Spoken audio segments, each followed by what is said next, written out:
Capítulo 1, Primera de Tesalonicenses capítulo 1, en el capítulo 1 les dije, ¿verdad? Versículo 6 al 10.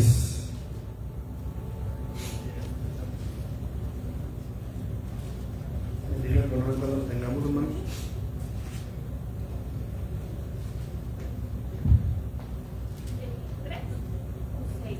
Primera los Tesalonicenses 1, del 6 al 10.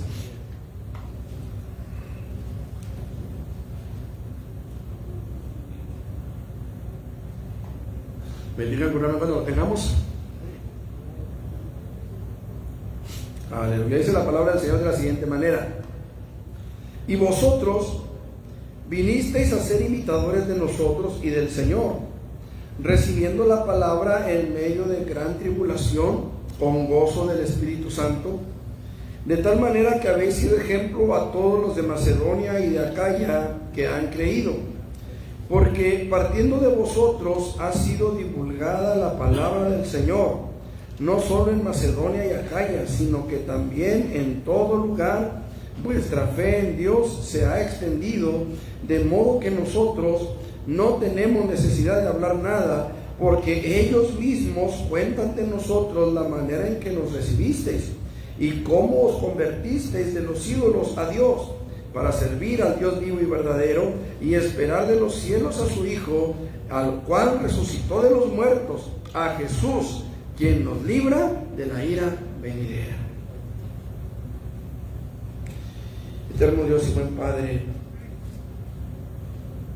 en el nombre de Jesús venimos delante de tu presencia, Señor, agradecidos de que tú, Señor, nos concedas esta tarde estar aquí para escuchar tu voz. Queremos oír tu voz. No venimos a oír a Martín Santana, Señor, venimos a oírte a ti. Queremos oír tu voz a través, Señor, de tu palabra. Háblanos, ministranos, llénanos de tu presencia y permite, Señor, que podamos ser edificados por tu palabra, por tu Espíritu Santo, en el nombre de Jesús. Amén, Señor. Amén. Ay, Dios.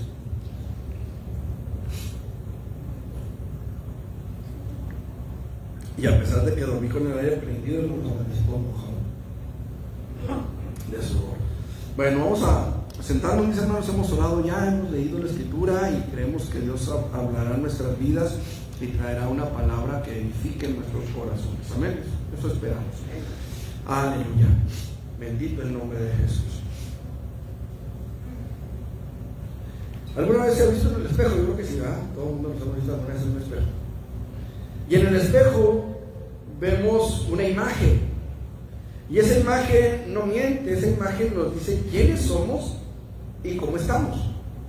¿Sí? En cierta ocasión leí un pasaje que llamó mi atención y que tiempo después me di cuenta que se repetía una frase cortita, pero se repite en dos diferentes cartas del apóstol Pablo. En 1 Corintios 11:1 dice: sed imitadores de mí, así como yo de Cristo.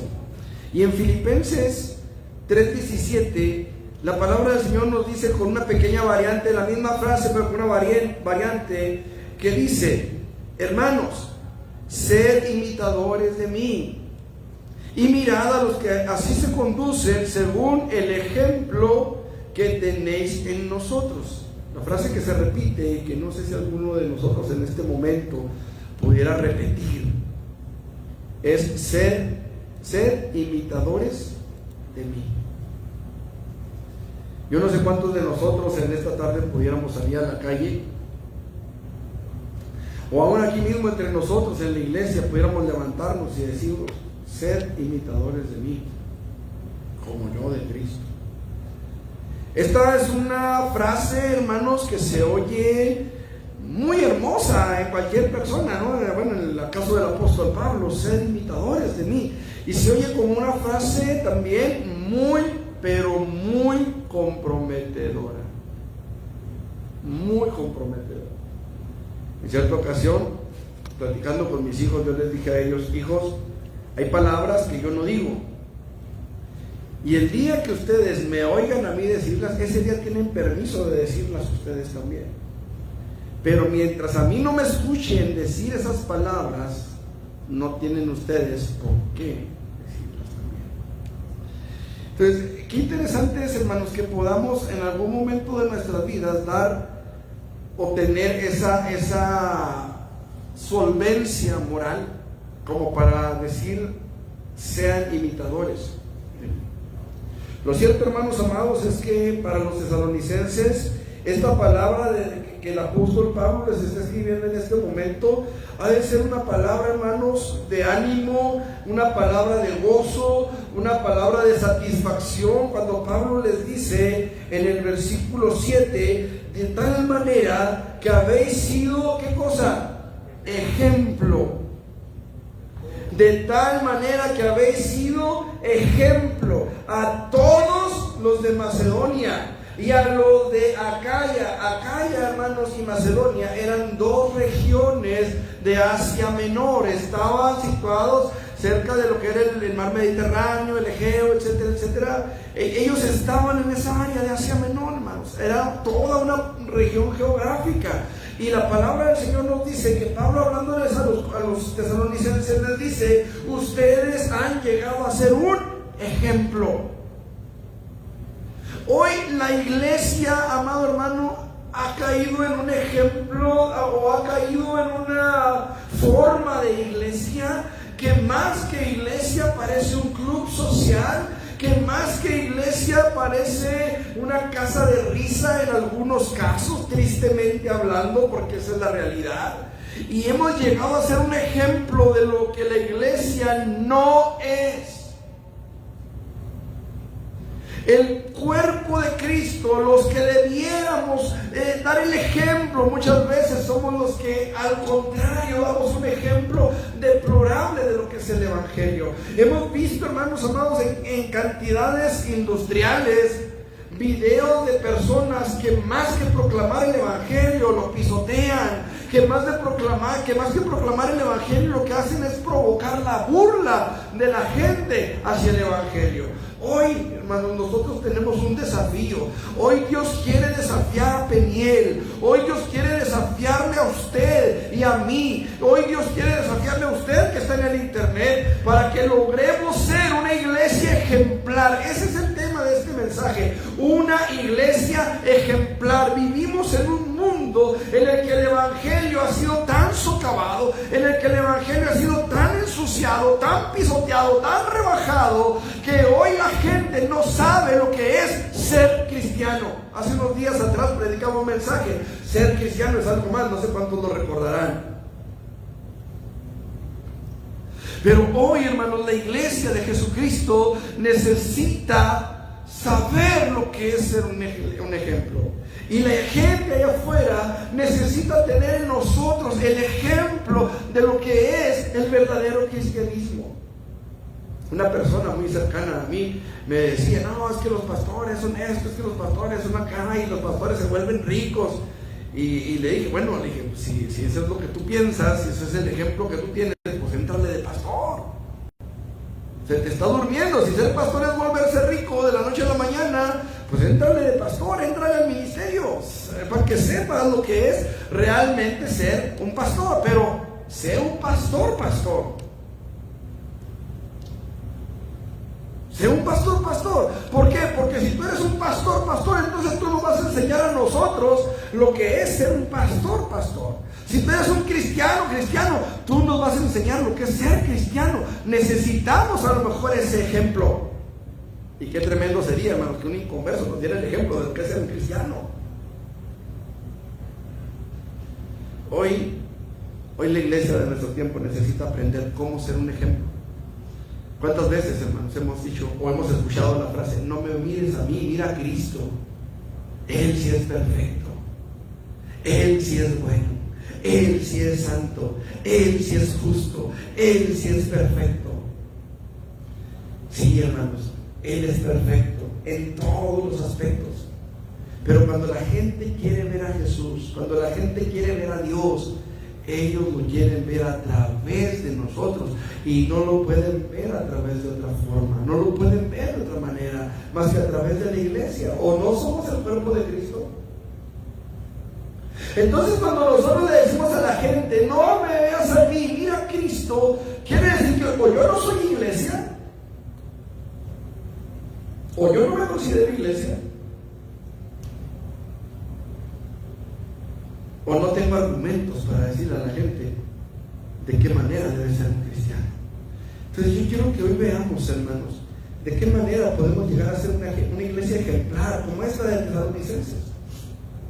Y lo primero que yo encuentro, hermanos, en la palabra del Señor es que la iglesia, y esto como principio, hermanos, porque si no tenemos esto no vamos a lograr nada más.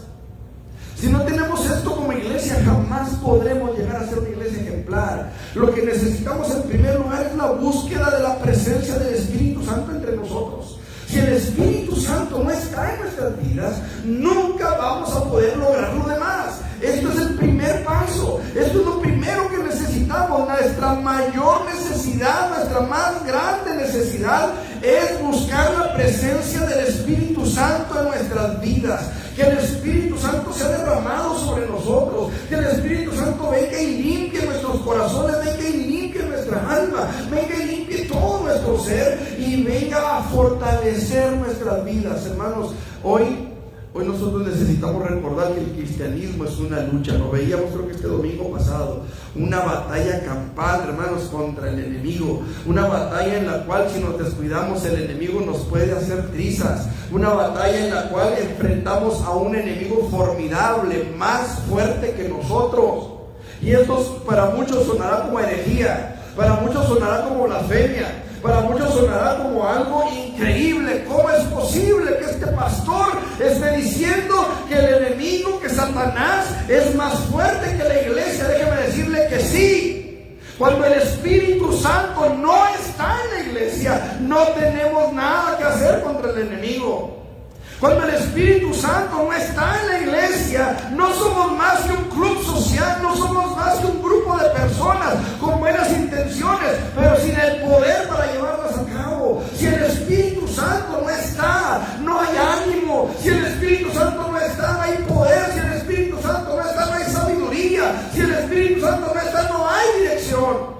No hay manera de que nosotros podamos llevar a cabo la obra que nos ha sido encomendada si el Espíritu Santo no está.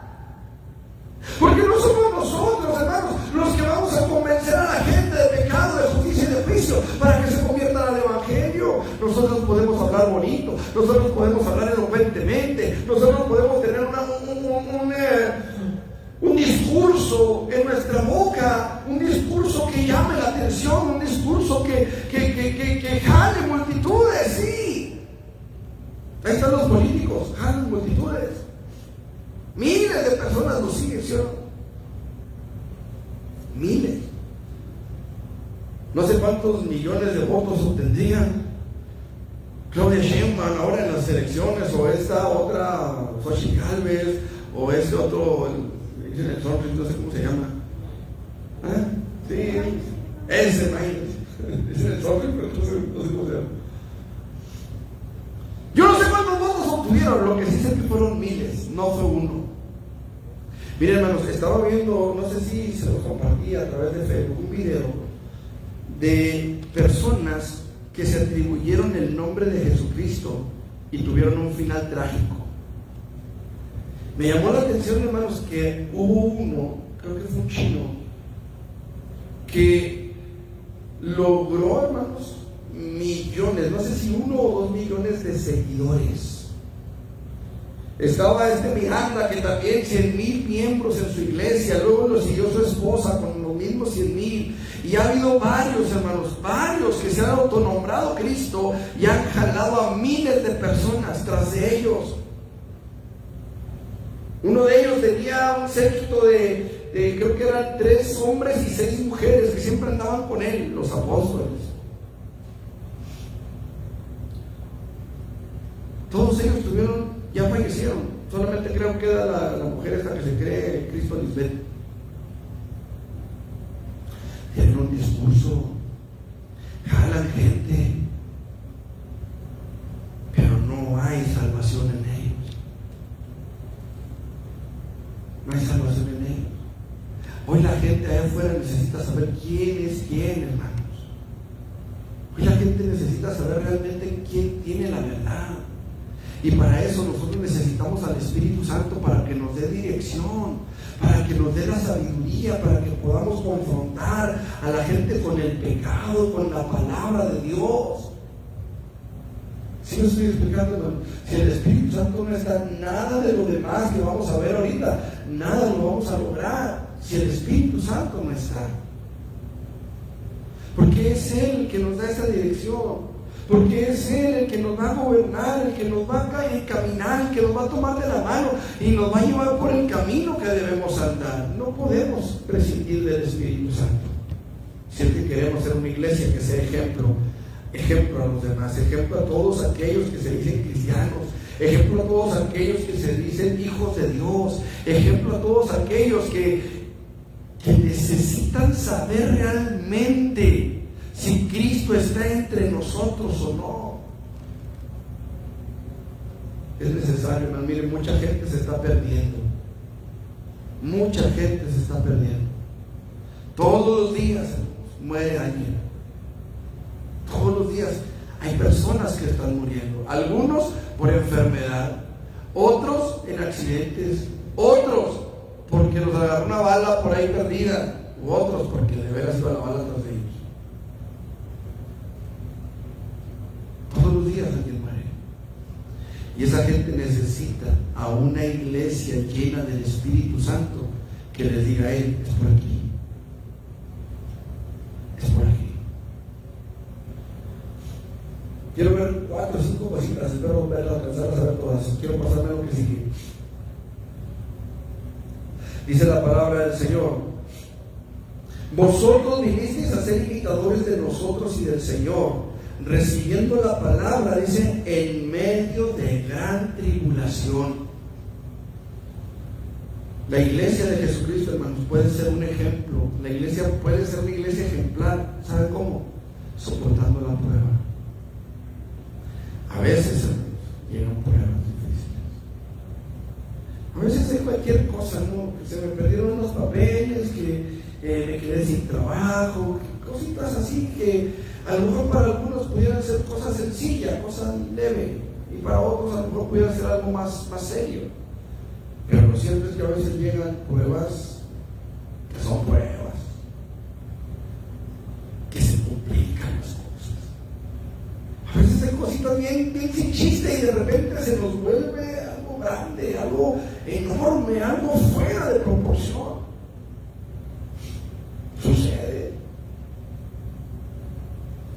Pero la cosa es, hermanos, ¿cómo vamos nosotros a reaccionar en medio de la prueba? ¿Qué es lo que nosotros vamos a hacer? ¿Cómo vamos a actuar en medio de la prueba? Por eso les decía, necesitamos la presencia, el poder, la gracia, la misericordia del Espíritu Santo en medio de nosotros. Porque cuando estamos en la prueba, cuando estamos atravesando por ese desierto, por ese valle de sombra de muerte, por esa situación difícil, muchas veces hay cristianos que prefieren renunciar. Me iba mejor cuando estaba en el mundo. Este no es el evangelio que a mí me predicaron, dicen algunos. Porque muchas veces cuando una persona recibe el evangelio, recibe un evangelio un poquito endulzado, un poquito suavizado. Si tú te conviertes al evangelio, todos tus problemas se van a solucionar. Si tú te conviertes al evangelio, tus carencias económicas van a ser resueltas. Si tú te conviertes al evangelio, tu marido borracho va a cambiar. Y al revés, ¿verdad? Si tú te conviertes al evangelio, tu mujer la fiera te va a domar.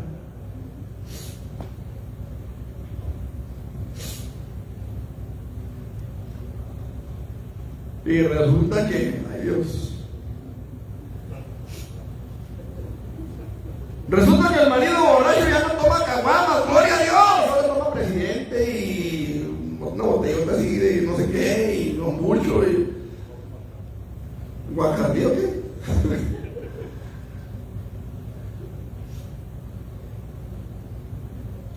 Decían los Tigres del Norte, ya la compañera se volvió una fiera y no sé qué más. Muchas veces en la salvedad del evangelio el enemigo empieza a atacar fuerte. ¿Recuerdan de Job? Job le fue como en feria, hermanos. ¿Y sabe qué? La Biblia dice que él era el hombre más justo sobre la tierra.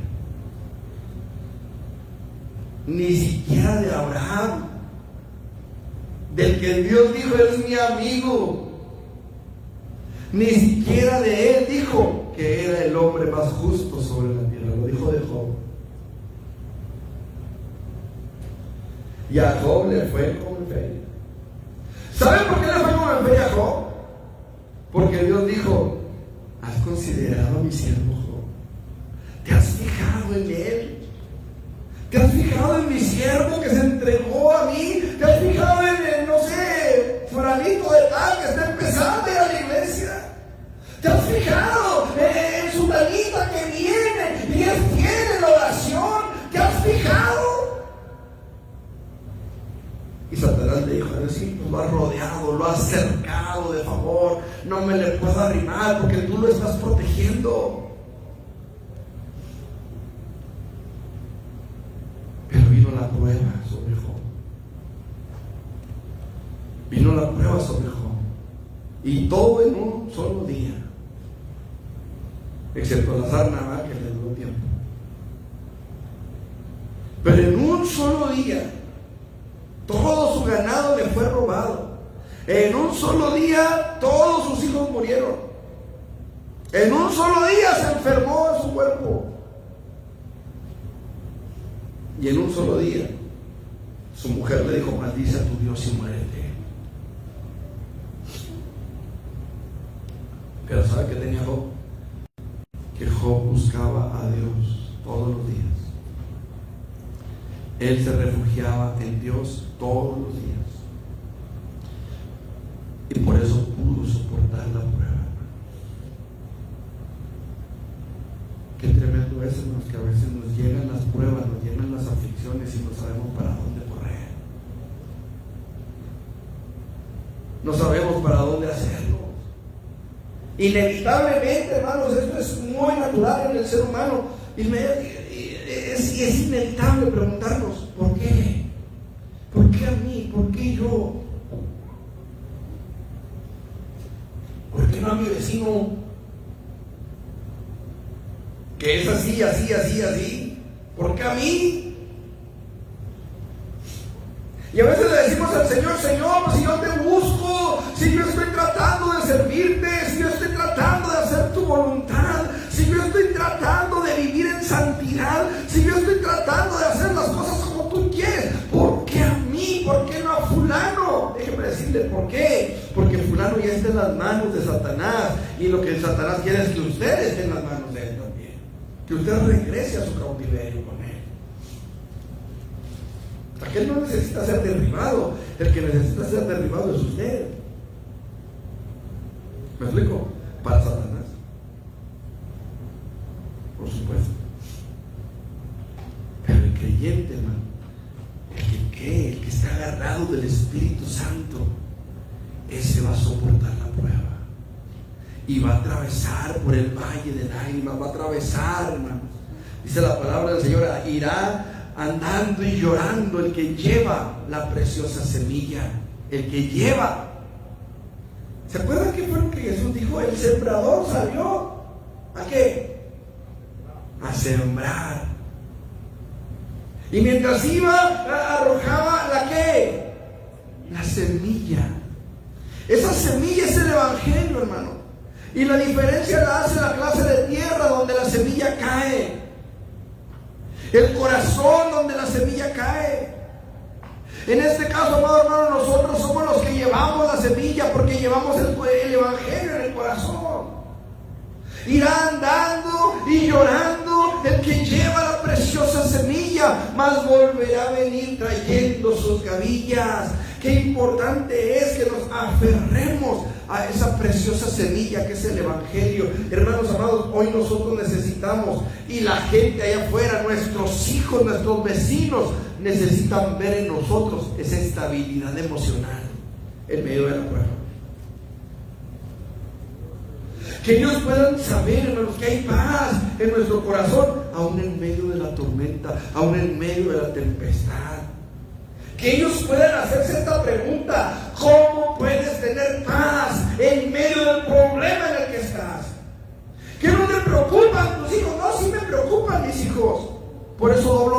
día delante del Señor, para que el Señor los sane, para que el Señor los fortalezca, para que el Señor se revele a sus corazones, para que ellos puedan venir a su presencia y rendir su vida delante de Él. Por eso doblo mis rodillas, para que Él me dé fortaleza, para que Él me dé paciencia, para que Él me dé de su gracia y yo pueda verdaderamente descansar en Él. Si los demás me ven tranquilo, si los demás me ven en paz, no saben cómo está mi corazón delante de Dios, pero lo que sí pueden ver es algo que Dios hace en el corazón, y es poner paz en medio de la necesidad, en medio de la crisis, en medio de la tribulación. Dios ha puesto paz en nuestro hogar. Creo que es por eso que Jesús, cuando ve en la barca, ¿se acuerdan? Que va dormido en medio de la tempestad. Él iba con paz. Él llevaba paz en su corazón. Los discípulos eran los que eran todos asustados, ¿sí o no? En la barca. Jesús estaba ahí con ellos. Oiga, qué mayor garantía de llegar al otro lado si Jesús iba ahí. Y sin embargo, fueron y lo despertaron. Maestro, no tienes cuidado que perecemos. Y Jesús se levanta, hermano, y empieza a reprender a los discípulos antes que al mar y antes que al viento. ¿Por qué temen, hombres de poca fe? ¿No fue eso lo que les dijo? ¿Por qué estáis así amedrentados, hombres de poca fe? Y ordenó al viento que se callara y al mar que enmudeciera. Y se hizo grande bonanza. Pero primero reprendió a los discípulos incrédulos por su incredulidad. Hoy la gente necesita ver una iglesia fuerte, hermano. Hoy la gente necesita que la iglesia sea ejemplo de fe. Ejemplo de fe. Qué tremendo, hermanos, que Jesús, cuando los discípulos no pudieron echar fuera al demonio y le dijeron, ¿por qué nosotros no pudimos? Jesús les dice, por vuestra poca fe. Luego ellos se acercan y le dicen, Maestro, aumentanos la fe. Y Jesús les dice, si tuvieran fe, como un granito de mostaza. O sea que su fe no era ni siquiera del tamaño de un granito de mostaza. No tenían fe. No tenían fe. Qué importante es que la gente sepa que hay fe en usted. Que hay fe. Que podemos confiar en que nuestras vidas están en las manos del Señor. En que la vida de nuestros hijos esté en las manos del Señor. En que nuestro matrimonio esté en las manos del Señor. En que esa situación que no has podido vencer está en manos del Señor, y Él te hará libre y Él te hará vencedor. Pero qué importante es que esa fe sea manifiesta, hermanos. Sea manifiesta. En medio de la tribulación, en medio de la crisis, en medio de lo que se tenga que afrontar, hermanos, la iglesia puede ser un ejemplo a todos los demás, manteniendo la calma en medio de la tempestad. Dice el apóstol que recibieron la palabra en medio de gran tribulación. En medio de gran tribulación. Se oye muy fácil, ¿verdad? Se oye muy fácil. Sí, en medio de la tribulación, yo sé que no. Pero cuando estás ahí, cuando tienes que atravesar por ahí, ahí es donde podemos confiar que el Espíritu Santo está ahí para fortalecernos. Ahí es donde podemos doblar la rodilla y con todo el corazón decirle, Señor, yo necesito que me ayudes. Yo necesito que tú te glorifiques en mi vida. Yo necesito que tú derrames tu presencia sobre mí. Yo necesito que tú me des esa fortaleza para atravesar por este valle. Porque mucha gente nos está viendo, hermanos. Somos cartas abiertas, leídas por todos. Nuestros vecinos, nuestros familiares, todos nos están viendo. a ver cómo vamos a reaccionar en tal o cual situación. Algunos hasta nos van a provocar para ver cómo reaccionamos, hermano. Ahí es donde necesitamos al Espíritu Santo. Porque van a venir, te van a insultar, van a venir, te van a querer golpear, sino que te golpean. Van a venir enfermedades, van a venir dificultades. A lo mejor ahorita estamos tranquis, ¿verdad? Como luego dicen por ahí los jóvenes, tranquis. A lo mejor ahorita no hay esa situación difícil. No hay controversias entre nosotros, pero las va a haber. Va a haber dificultades en el hogar, va a haber dificultades con los hijos, va a haber dificultades en el trabajo, va a haber dificultades en todas las áreas de nuestra vida. Pueden haber dificultades.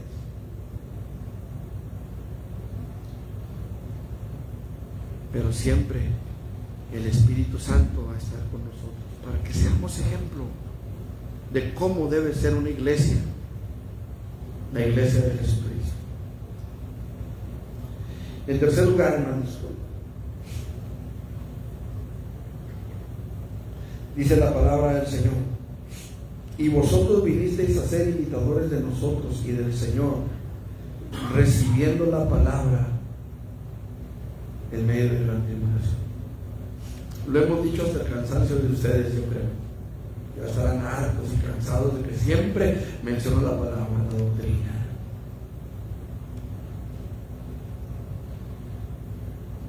Pero qué importante es que la iglesia de nuestro tiempo conozca la doctrina, la sana doctrina. ¿Sabe por qué? Bueno, mencionaba ahorita al principio, cuántos videos, perdónenme la expresión que voy a decir, pero cuántos videos basura encontramos en internet refiriéndose a la iglesia. ¿Cuántos? ¿Cuántos videos en internet alcanzan popularidad tratándose de sana doctrina? ¿Cuántos? Mientras que hay miles de vistas en videos que causan risa, que son burla del Evangelio. ¿Por qué? Porque son gente que no conoce doctrina. Esta mañana mi hija me enseñaba un video de una muchacha que está en Colombia en un culto, y se supone que ya la danza es un ministerio. O sea, andar danzando ahí en el altar es un ministerio. Yo no sé de dónde lo sacaron, pero así lo tienen, como ministerio en la iglesia. ¿Dónde está eso en la Biblia? El mismo constituyó los apóstoles, profetas, evangelistas, pastores, maestros, bailarines, tocantes de shofar. Esto dice la Biblia, no. No es un ministerio. Es algo que a alguien se le ocurrió hacer y que no tiene ni idea del daño que le están haciendo a la iglesia en Israel. Por andar con cosas que no entienden. El shofar tiene 4 usos en el año, 4. Y hay iglesias donde a tiro por viaje lo están tocando.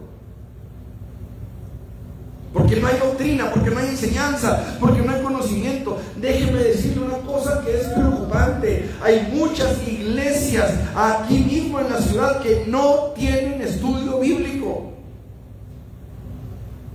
Llámese escuela dominical, o llámese estudio en las casas, llámese una célula, llámese como le quiera llamar, no tienen un estudio bíblico. Y los que tienen estudio bíblico tienen un estudio bíblico muy por encima de lo que es la palabra de Dios. No se profundizan para ver qué más le pueden rascar a la palabra de Dios. Cuando hay palabra tan rica en la Biblia, cuando hay enseñanzas tan poderosas en la Biblia, simplemente ¿cuánto hemos avanzado en Juan? 5 capítulos. Nos detuvimos un poco por razones ajenas, pero avanzamos 5 capítulos. ¿Y cuánto le extrajimos, hermanos amados? ¿Cuánta enseñanza le extrajimos a ese libro? Duramos 1 año y medio viendo Génesis. ¿Cuánto le extrajimos al versículo 1 del primer capítulo de Génesis? Más de un mes viendo ese solo versículo. Le extrajimos, le sacamos sangre a ese versículo. Génesis 1:1: en el principio creó Dios los cielos y la tierra. Pero hay lugares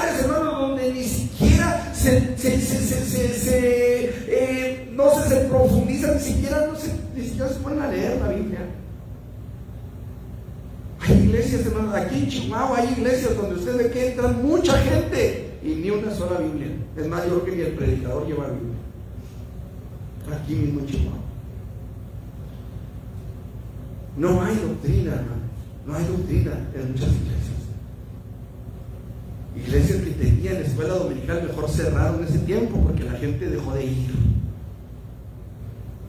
Dice Oseas 4:6: y mi pueblo pereció por una razón, porque le faltó el culto de gallo. Van a hacer misa, ¿no? Porque le faltó un mariachi de altar, porque le faltó alguien que lanzara. Por eso se perdió el pueblo. No, el pueblo se perdió porque le faltó conocimiento, porque le faltó una iglesia que fuera ejemplo en doctrina, que fuera ejemplo en recibir la palabra de Dios. Yo sé que a veces la palabra cansa, que a veces es pesada, es difícil de digerir. Yo lo sé, lo entiendo. A veces yo como predicador, como maestro de la Biblia, a veces batallo para encontrar, ilustraciones que ustedes puedan entender y que yo pueda explicar. Yo no sé cómo se les hizo la de la pizza el domingo en la escuela dominical. Traté de lo mejor posible, ¿verdad? Y incluso les pregunté si entendimos. Y una persona por acá dijo: nada, dijo así, nada. Pero bueno, los que entendieron, ¿verdad? Los que no, pues, tortis mortis, dijo mi pastor. Pero hemos tratado, hermanos, en esta iglesia y donde quiera que he estado, ustedes lo saben que vienen de seguro, hemos tratado de profundizar lo más que podemos en la palabra, porque la iglesia necesita recibir doctrina, la iglesia necesita recibir palabra, aunque a veces choque con nuestra mentalidad, con nuestra cosmovisión. A veces la palabra choca con ideas que venimos arrastrando de otras partes. Nos tocó, hermanos, recibir una pareja que venía de la iglesia apostólica allá en Urbi. Nos tocó recibir a una persona, una pareja que venían de la iglesia fundamental. Nos tocó recibir gente así, hermanos, que venían de diferentes congregaciones, porque estábamos lejísimos. Ustedes saben mejor que vienen de allá. Y había gente que se había ido a vivir por aquel rumbo y venían de diferentes iglesias, de diferentes congregaciones, y necesitaban recibir doctrina. Y hemos tratado, hermano, de que la gente reciba palabra. Pero el problema es, amado hermano, que a veces la gente no quiere recibir palabra. Dice Oseas 4:6: mi pueblo pereció porque le faltó conocimiento, por cuanto desechaste el conocimiento, dice la Biblia. Yo también te echaré del sacerdocio, y por cuanto te olvidaste de mi ley, yo también me olvidaré de tus hijos. Eso dice el versículo completo. Y a veces nada más le decimos la primera parte, ¿verdad? Mi pueblo se perdió porque le faltó conocimiento. Sí, pero ¿por qué le falta el conocimiento al pueblo? ¿Por qué? Porque el pastor cerró la escuela dominical, porque el pastor cerró el culto de estudio. ¿Por qué le faltó conocimiento al pueblo? ¿Saben por qué? Porque no nos interesa muchas veces aprender la palabra de Dios. Muchas veces no nos interesa. Ni siquiera, es más, hay gente que trae la Biblia al templo y aquí la deja, y se van a su casa y la Biblia aquí la dejan, y no la vuelven a ver hasta que regresan al siguiente culto dentro de 3 meses.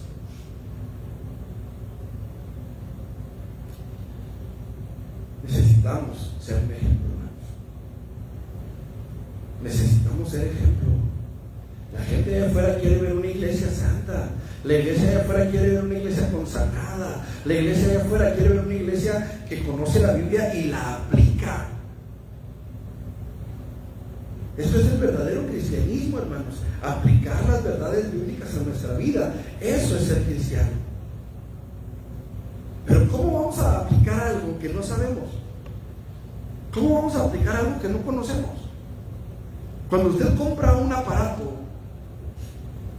y necesita, no sé, un instructivo,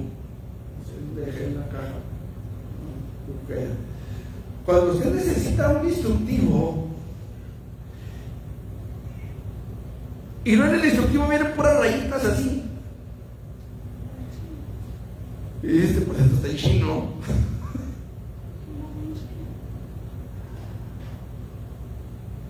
Pues ¿cómo le hacemos? Si no tenemos el instructivo, no sabemos cómo. Hermano, aquí tenemos un instructivo y está en español, que nos dice cómo, que nos dice hacia dónde, que nos dice por qué, que nos dice por qué no, por qué sí, que nos instruye de todo a todo, pero que muchas veces no le damos la atención que merece. El clásico mexicano compra la televisión y va y conecta todo, porque ¿qué tan difícil puede ser conectar una televisión? Y cuando empieza a echar uno la televisión, entonces ahí sí vamos tras del instructivo, ¿verdad? No conecte la televisión hasta que haga esto primero. Y luego ando buscando la garantía, ¿verdad? Por el aparato quemado. Así somos los mexicanos. Compramos una cama y viene con su instructivo y esto no me la viento. Y cuando está la cama que parece un cuadro de Picasso, y todo torcido, entonces ahí vamos a ver qué nos falló. Cuando yo estaba chiquita, como un año yo creo, el Señor nos bendijo y le pudimos comprar una cocinita de esas de plástico que venden, pero que venía toda desarmada, hermanos. Y ahí andábamos buscándole por aquí, por allá, y hasta que me dijo mi esposa, ya acá está el instructivo de este lado.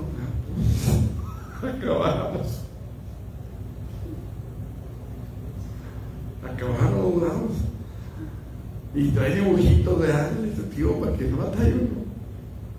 No, pero ya sabemos, como somos bien machines, ¿verdad? Todo lo arreglamos con las pinzas y un alambre, dicen por ahí. Una vez un amigo se fue a Estados Unidos, el hermano de un amigo, se fue a Estados Unidos y se ponchó allá en el desierto, en Arizona. Y se ponchó y pasó un gringo ahí y le aventó unas pinzas y un alambre y dijo, ay, nos vemos, le dijo el gringo. ¿Cómo pasa pues se fue, no lo ayudó, sino que viene otro atrás de él, ¿verdad? Y pues él no lo vio, ¿verdad? Que venía detrás. Y el otro luego sacó por ahí unos de esos que les inyectan a las llantas para taparlas. Y luego le pusieron un tapón de esos y vale, anda. Llegaron al pueblito donde iba y allá estaba el otro señor, el de las pinzas. Y ya llegó ese y le dijo, ya, le dijo, tenga, aquí está, me sirvió mucho, le dijo. Y el otro pobre se quedó pensando si de veras lo había arreglado con las pinzas y el alambre. ¿Qué sería de nosotros si no fuéramos mexicanos, verdad? Todo lo arreglamos así, fácil. Hermano, déjeme decirle que este precioso libro está aquí por una razón. Está por una razón. Y es de guiarle a usted y guiarme a mí a la presencia del Padre en la eternidad. Porque déjeme decirle que no basta con tener una relación con Dios aquí. No basta, hermano, con rendirle nuestra vida a Jesús aquí en la tierra. La meta de todos y cada uno de nosotros debe ser estar en la eternidad con Él. Pero ¿sabe qué, hermano? Necesitamos el conocimiento. Necesitamos la doctrina. ¿Saben por qué? Porque hay uno que está interesado en que usted no llegue a donde vamos. Y cuando nosotros no conocemos, cuando nosotros no tenemos la enseñanza correcta, la doctrina correcta, es muy fácil desviarnos en el camino. Es muy fácil perdernos en el camino. Había una serie en los 80s que se llamaba Los Dukes de Hazzard, no sé cuántos lo llegaron a ver. Un carro rojo que tenía un número 01 y una bandera pintada en el techo del carro, que tenía las puertas soldadas. Y la historia se desarrolla en un ranchito, en un pueblo de allá de Estados Unidos llamado Hazzard. Y los protagonistas eran dos muchachos que siempre andaban en el carro y pasan por una curva y hay una señal ahí en la curva y quitan la señal y la ponen del otro lado y el policía se va por el otro lado y siempre cae ahí a un charco, no falta que le pase al pobre policía. ¿Por qué? Porque movieron la señal. Ahora, si nosotros nos basamos en esa historia de esos personajes, ¿qué no era posible que el comisario conociera ese camino? Porque al voltearle la señal se va por el otro camino. Si se supone que él debía conocer esos caminos. A veces hay iglesias a las que les voltean las señales y se van por otro camino, conociendo el camino. Conociendo el camino. Ahora, si no lo conocemos, si no están entendiendo más, recibieron la palabra, por eso pudieron ser ejemplo, porque conocían la palabra, sabían de qué se trataba, sabían por dónde ir, sabían de qué manera conducirse. Por eso cuando venían diferentes personas a decirles esto, aquello, para allá, para acá, ellos decían, no, la palabra dice otra cosa. Los de Berea, la Biblia dice que llegó Pablo con el Evangelio y los de Berea fueron a las Escrituras a ver si lo que Pablo decía era realmente así. Porque había doctrina. Porque había doctrina. Por eso mi preocupación como pastor es siempre que haya doctrina en la iglesia. Y constantemente estamos hablando de doctrina, constantemente estamos hablando de la palabra, constantemente estamos advirtiéndoles acerca de los lobos rapaces que vienen con palabras lisonjeras, que vienen con palabras bonitas, que vienen con palabras agradables al oído. Porque la preocupación de cada pastor debe ser que su rebaño llegue al aprisco, que su rebaño llegue al lugar donde pertenece. La iglesia de nuestro tiempo, hermanos, puede llegar a ser ejemplo, pero necesita conocer la palabra, recibir la palabra. Si estamos hasta aquí, hermanos. En cuarto lugar, hermanos, porque partiendo de vosotros, versículo 8, me quedan dos cositas, espero poderlas ver, si no, con esta que veamos. Porque partiendo de vosotros ha sido divulgada la palabra del Señor. Ya la recibimos, gloria a Dios. ¿Qué sigue? Divúlgala. Ve y evangeliza. Ve y háblale a otros del Cristo que te salvó. Ve y háblales a otros de la palabra que puede cambiar sus corazones. Ve y testifica, ve y evangeliza, ve y en el poder del Espíritu Santo háblale a otros para que otros puedan escapar de la condenación eterna. Fíjense cómo dice el versículo 9 y 10. Porque ellos mismos cuentan de nosotros la manera en que nos recibisteis y cómo os convertisteis de los ídolos a Dios para servir al Dios vivo y verdadero y esperar de los cielos a su Hijo, el cual nos resucitó de los muertos, a Jesús, quien nos libra de qué cosa, de la ira venidera. Hermanos, usted y yo sabemos lo que viene. Y si no lo sabemos, venga a la escuela dominical. Agarre su Biblia y lea. Pero yo creo que la mayoría de los que estamos aquí sabemos lo que viene. El tiempo de la ira por excelencia. Pero allá afuera hay mucha gente que no lo sabe, hermano. Hay gente que está escuchando un mensaje light, un mensaje de bendición, la gloria de Jehová sobre tu vida y cosas así. Yo les he dicho, hermanos, suponiendo que usted tuviera la oportunidad de ir por una calle caminando y de repente ve por una ventana que se quedó con la cortina abierta que hay una persona dormida en ese cuarto, dormida, plácidamente dormida en una cama, y usted da la vuelta en la esquina y ve que esa misma casa se está quemando en la otra esquina. Y usted va y está viendo, ¿usted qué le diría a la persona que está dormida? ¿No iría y le quebraría un vidrio para sacarlo de su sueño, para despertarlo, para levantarlo? ¿No iría con ese sentido de urgencia, decirle, oye, tu casa se está quemando, levántate, apágala, salte de ahí? Hoy hay gente, ¿verdad?, que ve a la gente así dormida y en lugar de despertarla porque su casa se está quemando, le cantan ahí la canción de cuna con el evangelio light que les están predicando. ¿Qué le diríamos nosotros? ¿Qué le diría usted a una persona si Dios le permitiera, ¿verdad?, que lo llevara en el tiempo y lo llevara a las Torres Gemelas antes de que los aviones estrellaran ahí? ¿Qué le diría usted a la gente que está ahí? Tiene 10 minutos para hablarles. ¿Qué les diría? La gloria de Jehová sobre ti. Dios tiene grandes planes para tu vida. Tú vas a prosperar. Tú vas a hacer bendición. Tú vas a conquistar las naciones. Yo te profetizo que tú vas a ganar almas como loco. Eso le diría. Si usted estuviera en las Torres Gemelas y Dios le diera 10 minutos y le dijera: no temas, tú no vas a morir en cuanto el primer avión se estrelle, yo te saco de aquí, pero háblales mi palabra, ¿qué les diría?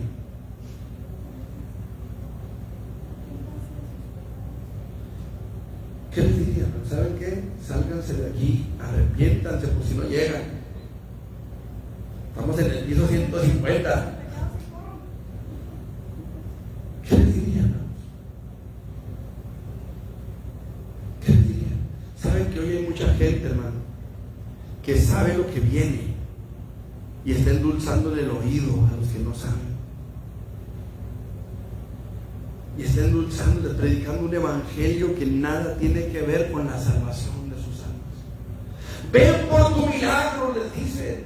Y vienen y sí, reciben un milagro, pero nunca son confrontados con su pecado, nunca hay arrepentimiento, nunca hay una entrega al Señor. Nada más vienen por el milagro y se van con Él, pero se van sin el de los milagros, sin el que los hace.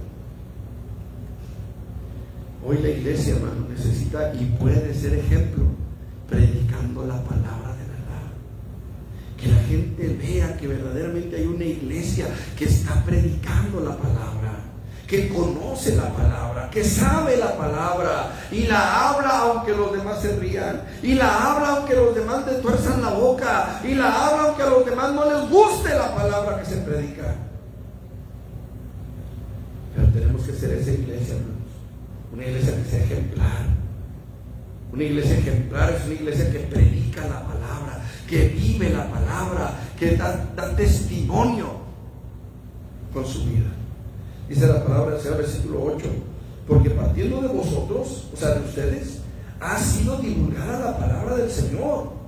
O sea, ustedes fueron el epicentro de un mover evangelístico. Ustedes llevaron la palabra, ustedes predicaron la palabra en toda Macedonia, no solo en Macedonia, dice, y en Acaya, sino que también en todo lugar. ¿Qué entiende usted por eso? En todo lugar vuestra fe en Dios se ha extendido. Qué maravilloso será que de repente por esa puerta entre alguien a quien usted le habló del evangelio. Qué hermoso será que un día usted pueda ver cómo esa persona perdida en las drogas, perdida en el alcohol, perdida en el pecado, entre por esa puerta y rinda su vida a los pies de Jesús, porque un día usted le habló del evangelio. Qué hermoso será ese sentido de gratitud, ese sentimiento de gratitud en el corazón de aquel a quien usted fue y lo trajo de las tinieblas por el poder del evangelio. Pero necesitamos hacer eso, llevar la palabra, predicar la palabra, ser un ejemplo, ser una iglesia ejemplar. ¿Se puede? Sí, sí se puede. ¿Es fácil? No, no es fácil. Por eso necesitamos, como les decía, al Espíritu Santo en primer lugar. Podemos ser una iglesia ejemplar, hermanos, podemos, pero necesitamos que el Espíritu Santo con urgencia sea derramado sobre nuestras vidas. Una última cosa, hermanos, que quisiera ver.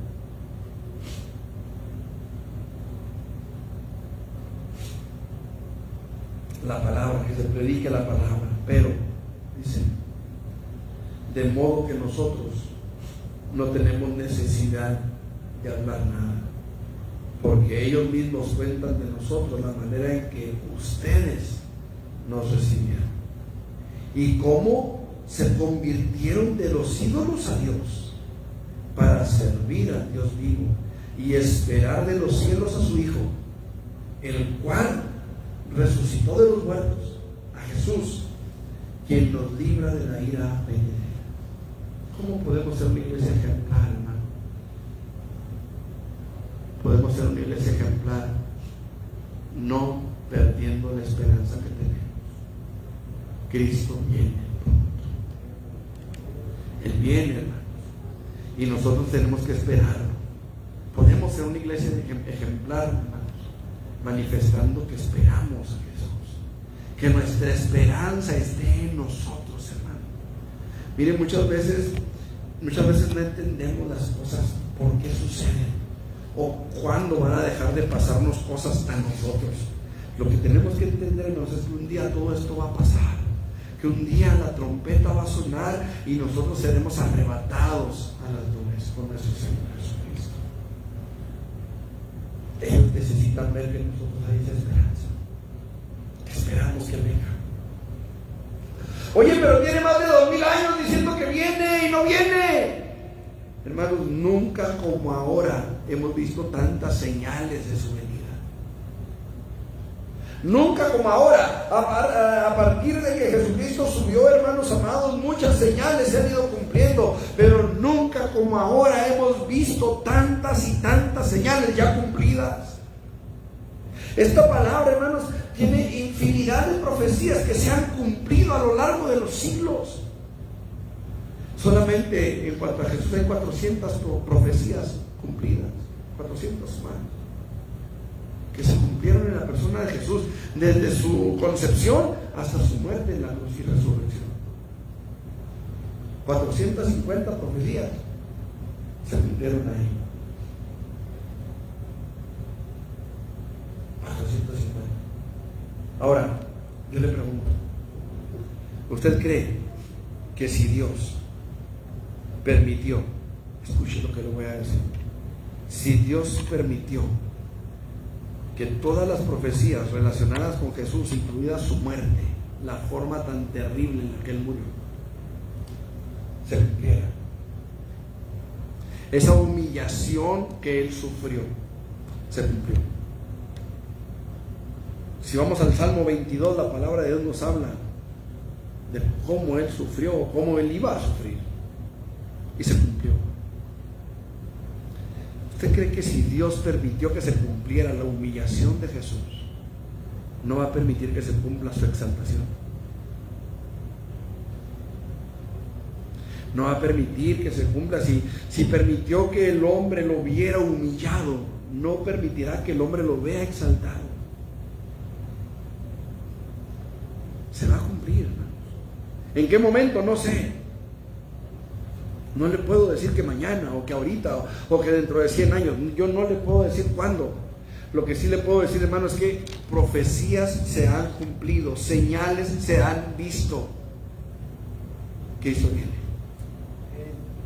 Cristo viene, hermano, y nosotros podemos ser una iglesia ejemplar, manteniendo viva nuestra esperanza. Porque todo aquel que tiene esta esperanza en Él, dijo Juan, se purifica a sí mismo, así como Él es. ¿Sabe por qué mucha gente no cree que Cristo viene? Incluso en muchas iglesias no se cree que Cristo viene. Estoy inscrito en una página en Facebook que se llama Series Cristianas.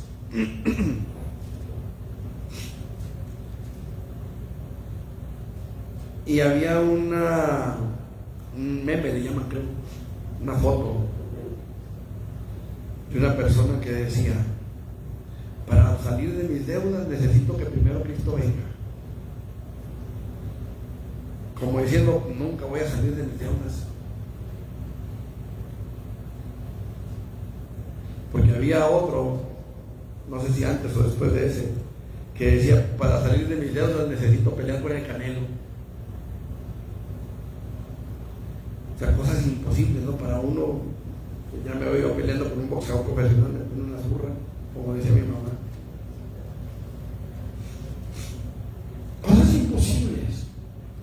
Y ponen la venida de Jesús a la par de algo que es imposible. Incluso creyentes en Cristo. Incluso cristianos que se dicen creyentes. No sé si me estoy yendo por el camino que los quiero llevar. Hay personas, hermanos, que no creen que Jesús va a volver.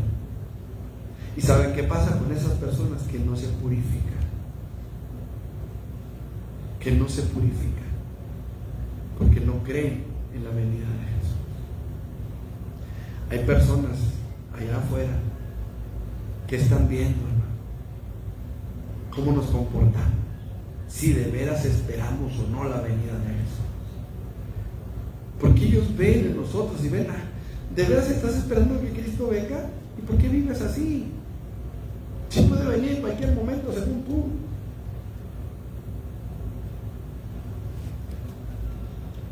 Tenemos que mantener viva nuestra esperanza, la esperanza de que un día nos vamos. Y de esa manera podremos ser un ejemplo, llenándonos del Espíritu Santo. Llenándonos del Espíritu Santo, soportando las pruebas, recibiendo la palabra, proclamándola, dando testimonio de quiénes somos. Y sobre todo, hermanos, esperando la venida de nuestro Señor. Yo sé que no es fácil, hermano, pero también sé que los ojos de todos están puestos en la iglesia. Así que yo le invito para que clamemos delante de Dios por su Espíritu Santo todos los días. Y que Dios llene nuestras vidas. Que Dios sea saturándonos con su Espíritu Santo. Para que de verdad, hermano, podamos ser esa iglesia ejemplar. Póngase sobre sus pies. Padre Celestial, he compartido tu palabra esta noche, Señor. Le dije a mis hermanos, Señor, lo que yo creo tú pusiste en mi corazón esta noche, Señor, para cada uno de nosotros. Y en el nombre de Cristo Jesús, Padre, yo quiero suplicarte que tu Espíritu Santo descienda sobre nuestras vidas. Te lo hemos pedido tantas veces, Señor. Pero una vez más nos ponemos en tus manos, Señor, rogándote que nos ayudes. Queremos ser ejemplos, Señor. Una iglesia ejemplar, Señor, que lleve tu palabra, que viva tu palabra. Que comparta tu palabra, Señor. Que pueda hacerle frente a las pruebas, a las tribulaciones y salgamos victoriosos, Padre. Verdaderamente te necesitamos. Verdaderamente necesitamos el mover de tu Espíritu Santo en medio de nosotros, Señor. Y por eso te pedimos misericordia, Señor. Por eso te pedimos que te glorifiques en nuestras vidas. Por eso te suplicamos, Señor, que el Espíritu Santo llene nuestro corazón y que no nos dejes sin ti, Señor. Porque queremos llegar a la meta, pero queremos que otros que vienen detrás de nosotros también puedan llegar, Señor. Y para ello necesitamos ser una iglesia que sea ejemplo, Señor. Ejemplo de santidad, de pureza, de búsqueda de tu presencia, de comunión contigo, Señor. Ayúdanos en el nombre de Jesús, Padre, para que podamos cumplir con esta encomienda que tenemos, Señor, de ser ejemplo, para que otros puedan venir al Evangelio, Señor. Cuando tú oraste por tus apóstoles, tú dijiste, no te pido solamente por estos, te pido por los que han de creer en mí, por la palabra de estos. Ahora nosotros te pedimos, Señor, no solamente por nosotros, sino por aquellos que han de creer, por el ejemplo que nosotros les podamos dar. En el nombre de Jesús. Amén. Muy bien, mis hermanos, pues nada más me resta recordarles, el viernes tenemos nuestro culto de oración, el sábado tenemos nuestro culto aquí afuera a las 7 de la tarde, a las 7 de la tarde, y el domingo a las 11 de la mañana escuela dominical y el culto a la 1. Los niños van a tener una película durante el tiempo de administración, durante el tiempo de escuela dominical de ellos, para que no falten todos los papás que traigan a sus niños. Muy bien, mis hermanos, pues que Dios me los bendiga y nos vemos con el favor de Dios el viernes. Dios los bendiga, hermanos.